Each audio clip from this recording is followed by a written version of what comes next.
ఖమ్మం జిల్లా సత్తుపల్లిలో బీజేపీ ఆఫీస్పై కాంగ్రెస్ కార్యకర్తలు దాడికి ప్రయత్నించారు. సోషల్ మీడియాలో రాహుల్ గాంధీపై అనుచిత పోస్టులు పెడతారని బీజేపీ పట్టణ అధ్యక్షులు శ్రీనివాస్పై దాడికి ప్రయత్నం చేశారు. యువజన కాంగ్రెస్ నేతలు సందీప్, ప్రశాంత్ సహా మరో ముగ్గురు బీజేపీ ఆఫీస్ వద్ద అరగంట పాటు హంగామా చేశారు.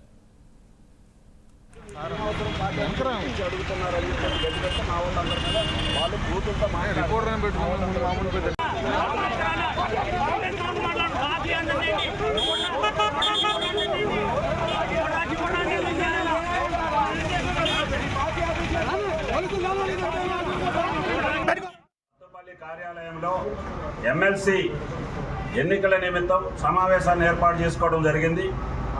అయితే మా ఇక్కడ రూరల్ అధ్యక్షుడిగా పనిచేస్తున్నటువంటి పాలకొల్లు శ్రీనివాస్ రావు పైన ఈయన ఏదో రాహుల్ గాంధీ మీద పోస్ట్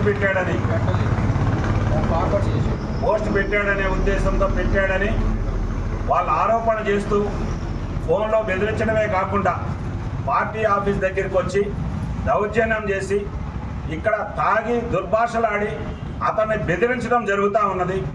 ఇది ఇవాళతోనే కాదు, గతంలో కూడా మా శ్రీనివాసరావుని బెదిరిస్తూ ఉన్నారు, చంపుతామంటున్నారు, కొడతామంటున్నారు, పొడుస్తామంటున్నారు.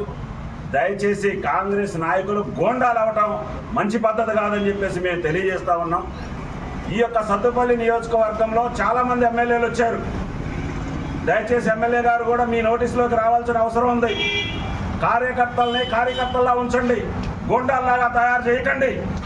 ఎమ్మెల్యే ముఖ్య అనుచరులు అని చెప్పుకుంటూ ఈ బీజేపీ పార్టీ కార్యాలయం మీద దాడి చేయడానికి వచ్చిన సందీప్, ప్రశాంత్ వాస్తవంగా వాళ్ళ కండిషన్స్ కూడా బాలేదు. మన సత్తుపల్లి సాంప్రదాయం కూడా కాదు. రాజకీయాలు ఎన్నికలప్పుడే ఉంటాయి తప్ప మామూలు టైంలో సత్తుపల్లి నియోజకవర్గంలో అన్ని పార్టీల వాళ్ళం అన్నదమ్ముల్లాగే ఉంటాం. మొట్టమొదటిసారిగా కొత్త సాంప్రదాయానికి ఎమ్మెల్యే అనుచరులు అని చెప్పుకుంటున్న ఈ సందీప్, ప్రశాంత్ మా ఎమ్మెల్సీ మీటింగ్ జరుగుతుంది, పార్టీ ఆఫీస్ మీదకి వచ్చి దౌర్జన్యం చేశారు. మీరు రాహుల్ గాంధీ మీద పోస్ట్ పెట్టారు. పోస్ట్ మేమేం పెట్టలేదు. ఎవరో పెట్టిన పోస్ట్ని మా మండల అధ్యక్షుడు పాలకొల్లు శ్రీనివాస్ దాన్ని షేర్ చేశాడు.